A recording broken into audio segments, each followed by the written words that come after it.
Oke, buat siapa Mas Wahyu ya, silakan dan teman-temannya dimulai aja Mas.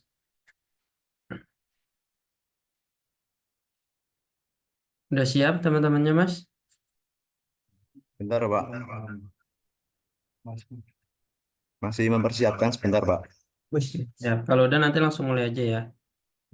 Baik, Pak.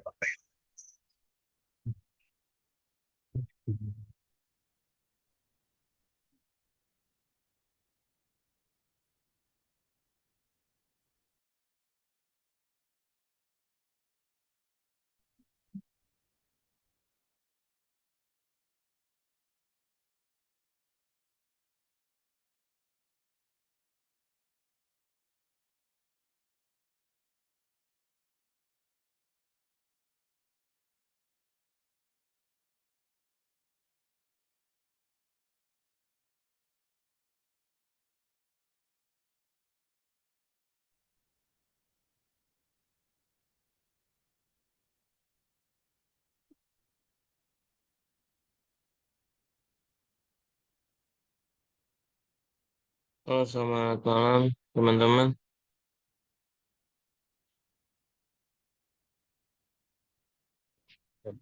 Selamat malam, Pak. Mentor, Malam, Pak. mentor gabungan ya sama mentenya Mas Arif ya. Ya, Pak. Iya, Pak.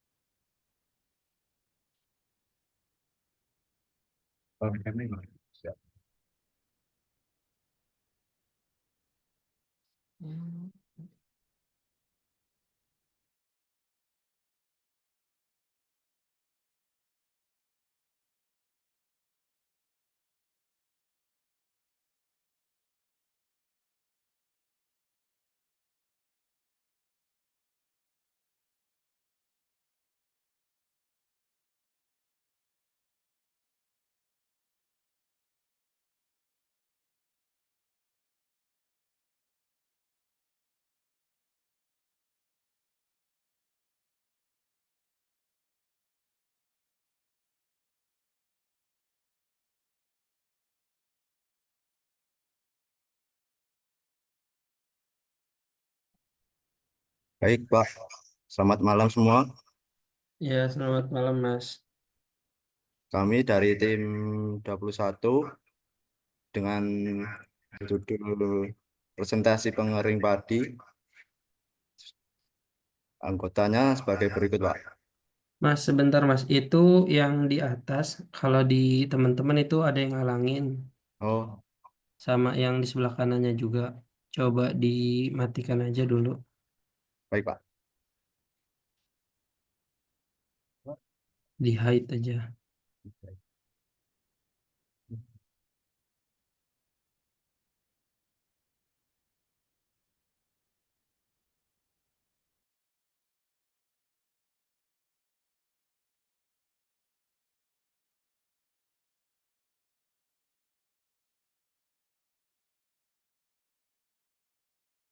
Bisa nggak caranya?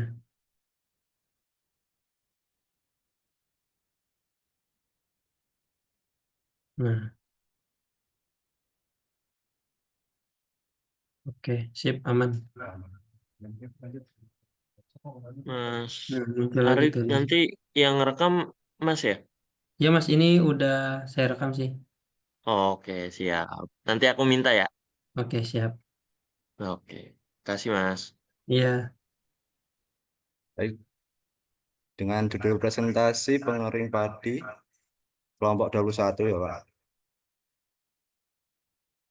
Berikut struktur tim dari tim kami.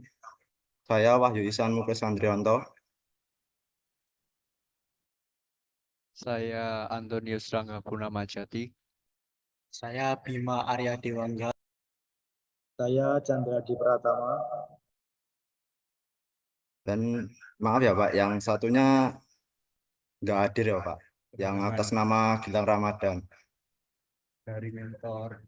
dari Mentor 4, Pak. itu beliau kenapa dia nggak bisa hadir? Eh, kemungkinan ini, Pak, baru masuk malam, Pak.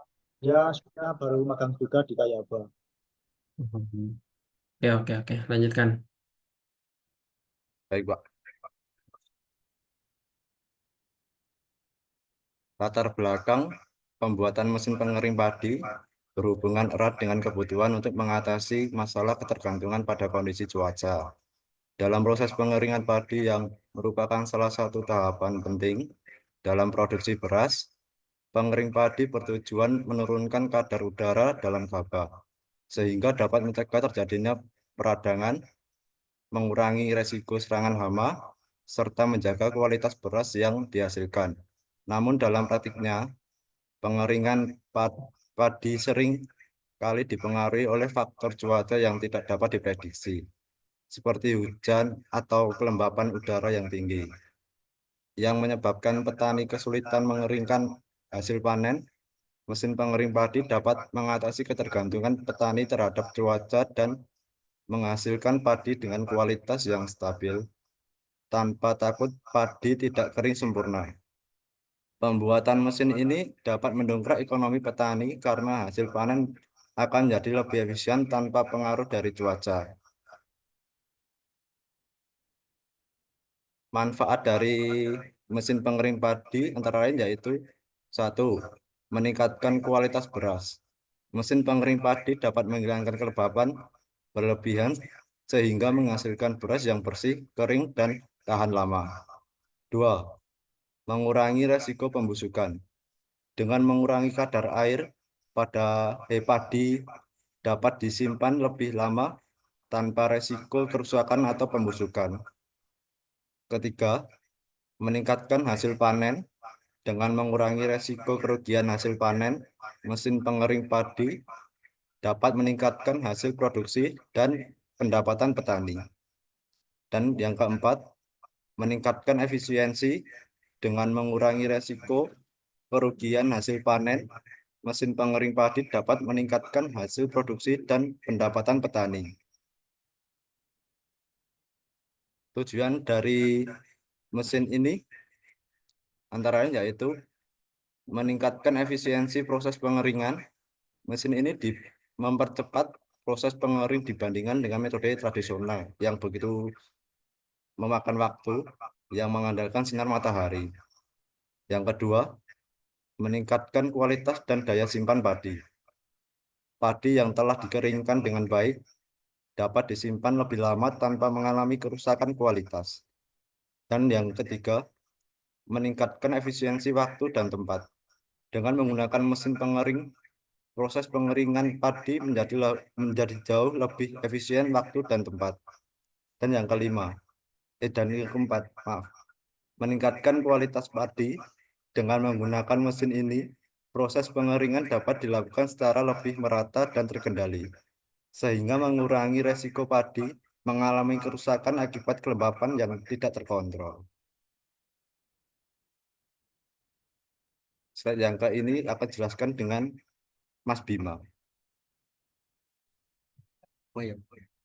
Untuk desain, terus pada tangki yang digunakan, kami menggunakan tangki pada drum dengan menggunakan material baja ASTM A36. Alasan menggunakan drum ini ialah dengan material baja ASTM A36 memiliki komposisi khusus yang membuatnya dapat menahan suhu tinggi tanpa melengkung atau melar.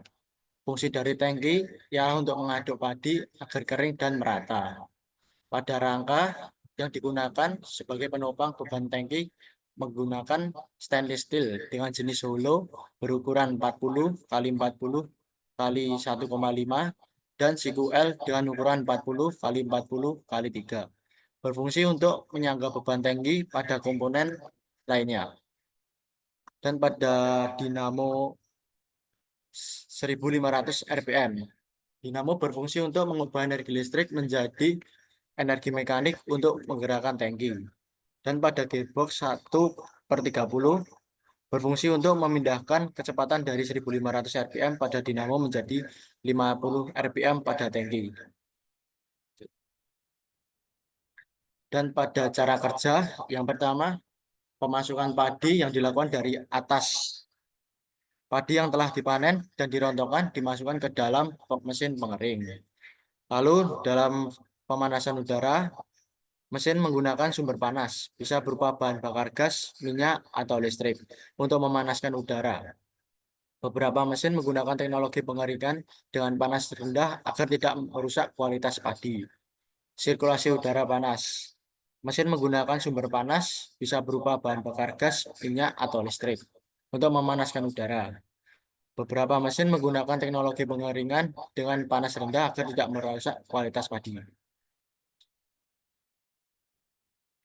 Untuk penguapan kelembapan, udara panas menyebabkan kelembapan dalam padi menguap. Kelembapan ini kemudian dibuang keluar mesin melalui saluran ventilasi. Pengontrolan suhu dan kelembapan. Beberapa mesin pengering padi dilengkapi dengan sensor untuk mengontrol suhu dan kelembapan udara. Hal ini bertujuan untuk padi tidak mengalami overdrying atau terlalu kering yang dapat merusak kualitas. Dan yang terakhir, penyelesaian pengeringan. Setelah padi mencapai kadar air yang diinginkan, proses pengeringan dihentikan. Padi yang telah kering kemudian dikeluarkan dari mesin untuk disimpan atau diproses lebih lanjut. Dan untuk selanjutnya, pada drawing akan dilanjutkan oleh Saudara Chandra. Izin menambahkan, Pak. Untuk slide sebelumnya, untuk cara kerja, kesimpulannya adalah dari mesin tersebut, padi akan dimasukkan dari tempat pemasukan padi dari atas, lalu akan di dalam mesin tersebut ada koil pemanas yang akan memberi panas sebesar 150 sampai 200 derajat Celcius, dan dari koil pemanas tersebut ada blower atau kipas yang akan yang berputar dengan kecepatan 150 rpm, dan itu menghasilkan kecepatan udara kurang lebih 5 meter per second. Setelah beras dimasukkan, beras yang masih basah akan diaduk oleh tong yang berputar, yang di dalamnya ada pisau pengaduk, dan akan berjalan sampai ke ujung tangki dan akan dikeluarkan oleh chamber yang sudah kami desain tersebut. Dan udara panas yang dari dalam tangki akan keluar dari exhaust bagian paling kiri. Begitu.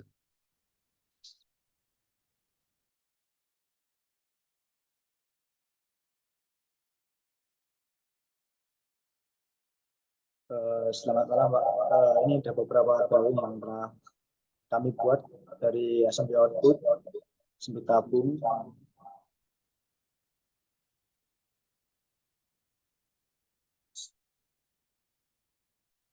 Ini ada assembly rangka utama yang menggunakan COTO dan juga PCL.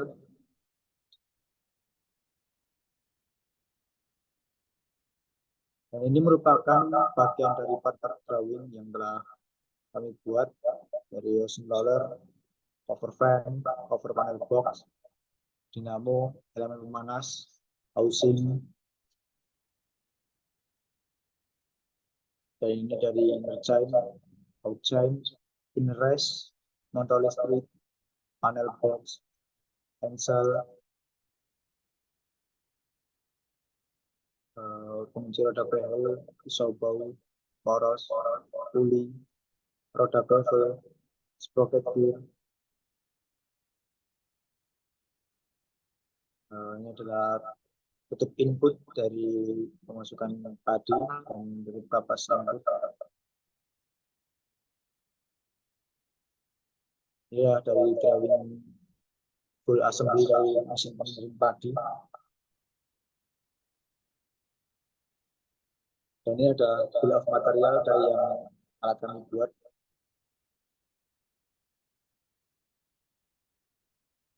Ini adalah total cost yang kami perkirakan untuk pembuatan alat. Ini kami ambil dari harga ada yang beli second dan juga ada yang beli baru, Pak. Tidak semuanya alat yang kita buat itu kita bikin sendiri, ada beberapa alat yang kita beli langsung dari toko. Total kos mencapai 4.438.000 rupiah.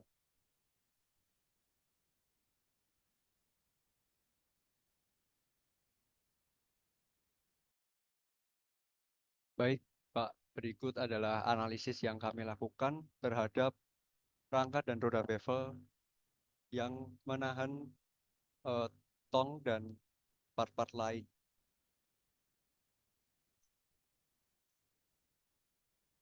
Pada yang pertama, next slide. Yang pertama kami menganalisis dengan beban asli yang kami dapat dari data 104 kg dan kami menambahkan force sebesar 1.100 Newton karena pada tong tersebut akan berisi padi yang dengan kapasitas kurang lebih 50 kilo. Kami bulatkan dengan menambah segala beban yang seperti beban part itu sendiri, hingga kami mendapatkan data sebesar 1.100 Newton. Lalu kami menggunakan mesh dengan elemen size 20 mm dengan material stainless steel. Pada result sendiri kami yang pertama mencari total deformasi. Kami mendapat nilai 0,18 mm yang itu tidak melebihi batas deformasi yang kami dapat. Rumusnya yaitu L per 240, di mana L sendiri adalah panjang. Kami mengambil struktur terpanjang dari rangka tersebut, di mana kami dapat 1000 mm, dan mendapat total deformasi yang aman atau batas aman deformasi kami mendapat 4,16 mm, sehingga deformasi yang kami analisis terhadap struktur tersebut sangat aman karena hanya menimbulkan 0,18 mm. Lalu, next. Kami juga menganalisis dengan result equivalent elastic strain.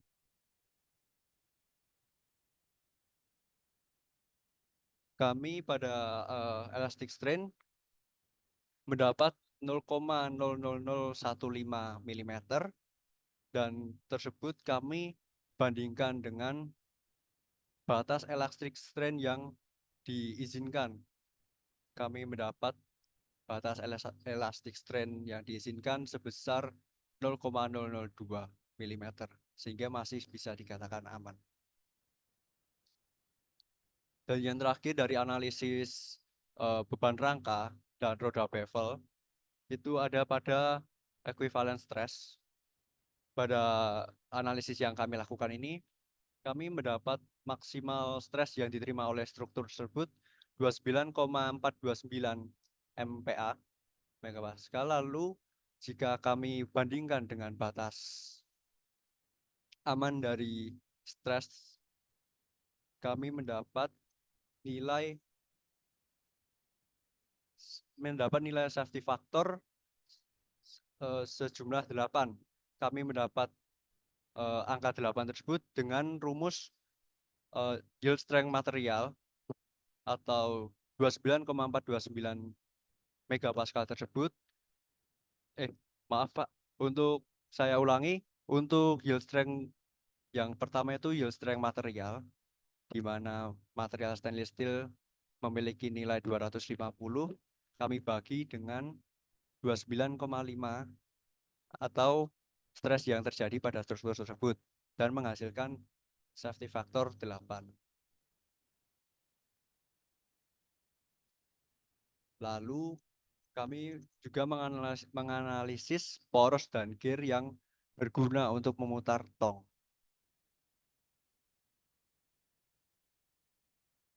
Pada analisis tersebut bisa dilihat kami menggunakan result yang sama, yaitu total deformasi, elastic strain, dan stress. Pada analisis tersebut, kami menggunakan mesh 2 mm. Lalu kami juga menambahkan rotational velocity sebesar 157 radian per second dengan menggunakan material IC 1020. Pada analisis pertama, kami mendapatkan total deformasi sebesar 0,0116 atau 1,167 kali 10 pangkat min 3 mm. Lalu pada elastic strain kami mendapat 3,797 kali 10 pangkat min 7. Pada analisis kami bisa dikatakan aman karena pada batas elastic strain yang kami dapat tertulis di angka 0,003. Lalu yang terakhir kami juga menganalisis equivalent stress. Pada equivalent stress tersebut kami mendapat nilai maksimal 7,5941 megapascal, di mana batas yang kami dapat untuk bisa dikatakan aman adalah 420 megapascal, sehingga bisa dikatakan bahwa desain yang kami buat bisa aman untuk direalisasikan. Lalu kami juga meriset material ASTM36 yang digunakan untuk tong sebagai wadah padi dikeringkan. Kami meriset bahwa ASTM36 kuat menahan panas hingga 200 derajat Celcius seperti yang saya katakan tadi, bahwa koil dalam tong tersebut akan menghasilkan panas 150 sampai 200 derajat Celcius. Material kami berani mengatakan tersebut karena kami juga mengacu pada jurnal analisis pengaruh variasi suhu tempering pada sifat mekanik baja ASTM A36 setelah pengelasan SMAW menggunakan elektroda E7016. Kami mendapat jurnal tersebut yang ditulis oleh beberapa dosen dan mahasiswa dari Politeknik Negeri Indramayu. Berikut analisis yang kami lakukan.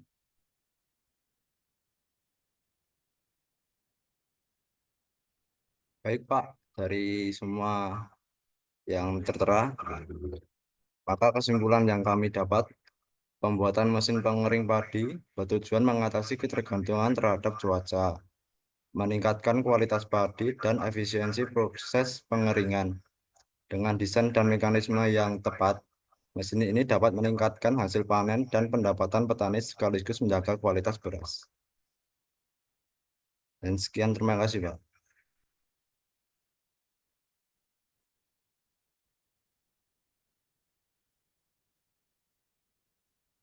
Oke. Mungkin dari Mas Yuda ada yang mau ditanyakan atau mau disampaikan, Mas?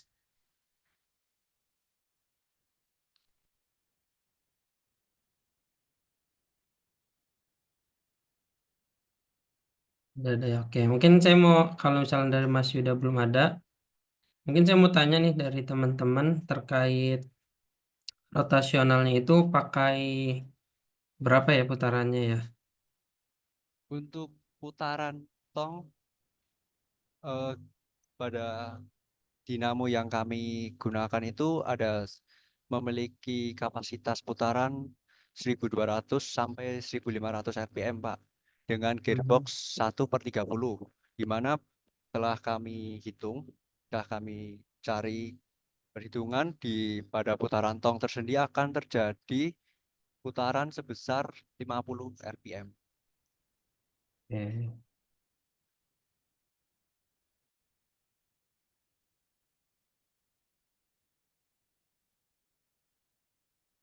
Terus coba deh buka lagi deh yang tadi di analisisnya.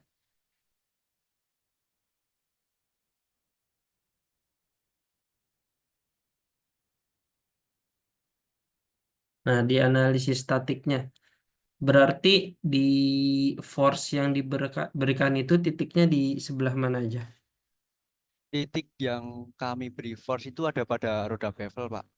Karena yang menempel pada tong yang Mm-mm. menyangga itu ada pada roda bevel. Karena pada roda bevel itu sendiri, dia akan menempel pada rel yang ada di tong, sehingga eh, roda bevel tersebut akan membantu putaran yang akan ditransfer dari dinamo ke gear yang akan memutar tong itu. Jadi Itu kan intinya kalau ada kalau saya lihat dia ada kayak 4 posisi gitu ya, iya bukan sih? gimana Pak? Untuk yang nempelnya itu posisinya ada 4 titik atau hanya 1 titik? Iya Pak, 4. 4 titik ya. Iya, Oke. Berarti tadi 1100 Newton ya. iya 1100 Newton. Dapat safety faktornya di angka 8 ya tadi ya. Iya Pak, 8. Oke. Sip, kalau kayak gitu. Oke sih mungkin teman-teman kalau dari saya dari persentasenya cukup bagus. Ya dan saya lihat juga dari segi kesiapannya juga cukup bagus. Ya paling nanti ya apa namanya kalau bisa dari tampilan untuk presentasinya dia lebih rapihin aja sih sebenarnya. Tapi ya overall udah cukup bagus lah. Kalau dari saya cukup itu aja sih teman-teman. Mungkin dari Mas Yuda ada yang ingin ditambahkan Mas? Ya, Assalamualaikum warahmatullahi wabarakatuh. Selamat malam, teman-teman Mente. Selamat malam, Mas Arif. Selamat malam Pak. Jadi, jadi tambahan, mungkin sedikit aja sih ya, tambahan dari saya terkait udah cukup oke sih. Dari apa yang konsultasi sama Mas Chandra tuh udah semuanya dilakukan. Mungkin satu hal yang kurang tuh motion study-nya mana ya? Ini udah rapi lah, maksudnya dari per partnya detail, drawing dan segala macem. Tapi saya ngeliat tadi apa saya kelewat atau gimana ya motion study-nya? Mohon maaf Pak, kami kelupaan untuk membuat mesin study-nya Pak. Memang belum dibuat Hmm, Pak. hmm. Mungkin untuk Mungkin itu. informasi Mas, Oh, kalau motion study itu kalau di SW ya, kalau di SW memang belum saya sampaikan Mas, kalau di motion study. Tapi nggak tahu ya kalau inventor ya. Tapi setidaknya minimal teman-teman bisa cari tahu lah sedikit bagaimana cara penggunaan motion study di dalam hmm, software. Hmm. hmm. Karena Oh, sebenarnya jadi kayak gitu. nggak sulit-sulit banget. Enggak, bukannya menekankan sih Mas. Jadi kalau dari saya ada Hmm. beberapa kelompok dari di mentor 7, terutama mentor 7 semua. Dia yang tadinya memang memang mengeluh sih sebenarnya kayak Mhm. Pak Arief belum menyampaikan motion study, tapi aku selalu bilang kayak bisa Mas, coba dulu deh sampai Mhm. mentok, coba dulu. Alhasil tadi konsultasi jam ISA itu dia udah oke sih, udah bisa motion study sih. Maksud aku gitu. Jadi kalau memang mas-masnya mau revisi sampai besok, mungkin ada nilai revisi sih, ada nilai usahanya. Gitu sih dari saya. Kalau untuk yang lainnya sudah oke sih. Maaf memotong Pak. Jika Iya nanti silakan. kami kirim motion study-nya nanti atau kami buatkan gitu, apakah diterima Pak? Mungkin gini sih sesuai SOP dan rules dari Pak Iskandar ya. Eh, Mungkin di hari Minggu lah kalau memang karena kan tanggal 16 itu memang sudah penginputan nilai ya. Ya Rulesnya Pak. kan SOP-nya seperti itu dari Pak Iskandar. Gitu sih kalau memang mau ngejar di hari Minggu sih. Kayaknya sih bisa sih Mas kalau berlima ini dimaksimalin bisa sih motion study. Gitu aja sih dari saya. Kalau memang nilainya memang benar-benar mau maksimal ya. Ini udah rapi lah. Berapa lama Mas ngerjainnya? Kami bisa dibilang kalau sama desainnya itu, Gampang Mas ya, paling besok juga bisa Pak. oh kalau motion study kami usahakan besok jadi Pak. Hmm. Mungkin kalau dari saya itu aja sih Mas Arif sama ini Mas Chandra nanti untuk filenya ini ya Mas ya minta tolong ya. Kan Mas Chandra mentor aku ya, mentor Siapa? saya ya. Nanti file keseluruhan yang tadi ya kalau memang ada motion study-nya pasti aku ada nilai lebih lah. Karena Ya Pak, mungkin nanti saya revisi kirim dari Pak. aku sih itu aja sih. Sama tadi yang tidak datang mungkin nanti aku tanyakan ya ke Pak Iskandar terkait hal itu. Soalnya menurutku kurang fair aja ketika nanti absensinya dikasih 100, nilainya sama itu menurutku kurang fair. Ini kita sampai malam, sampai jam setengah 11, sampai jam 11 gitu loh. Tapi dia eh, nggak izin ke Mas Arif atau ke Mas Yusuf selaku mentornya, tidak mengetahui gitu loh. Minimal mengetahui lah. Mentor-mentor nggak ada yang mengetahui hal itu. Itu aja sih untuk terkait nilai mungkin nanti bisa disampaikan ya. Nah, untuk Mas Antonius atau Mas Chandra bisa sampaikan ke temannya mungkin berbeda nanti. Tapi aku sounding dulu sih dengan Pak Iskandar. Baiknya seperti apa. Gitu aja Mas Arif. Terima kasih. Maaf Pak, izin bertanya. Setelah kami bikin motion study itu apakah hanya mengirimkan file dengan motion study atau harus presentasi lagi ya Pak?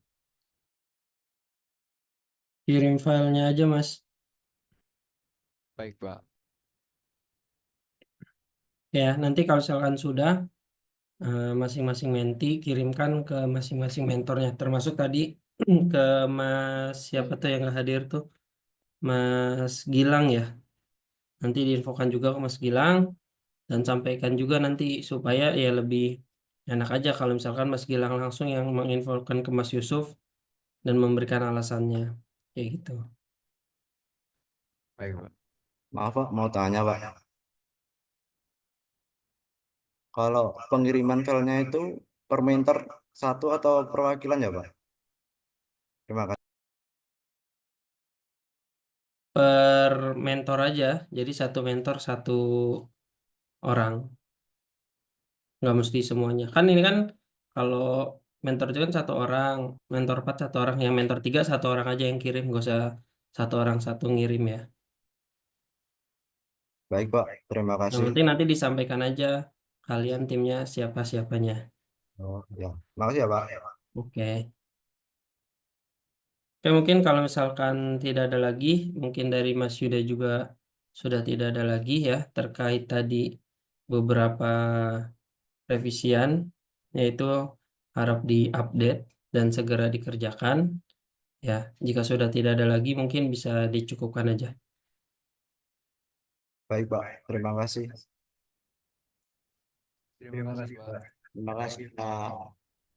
Terima kasih Pak dan semuanya. Selamat malam.